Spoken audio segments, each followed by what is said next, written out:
আপনি কি জানেন, প্রথম দিকে সাইকেলে একটা বড় ত্রুটি ছিল। সেখানে পেডেল সরাসরি সাইকেলের সামনের চাকার সঙ্গে যুক্ত ছিল।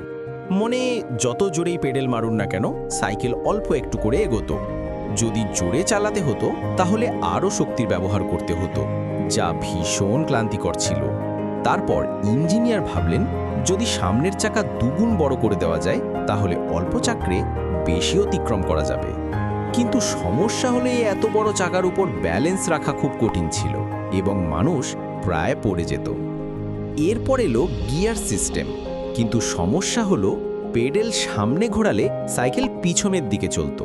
শেষ পর্যন্ত 1885 সালে চেইন যোগ করা হলো এবং এইখান থেকে আধুনিক সাইকেলের আসল সূচনা ঘটল।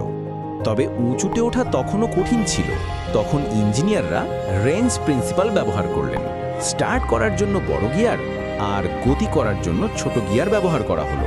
এইভাবে তৈরি হলো সেই গিয়ার সিস্টেমের সাইকেল, যা আজও তোমার কাজে লাগে।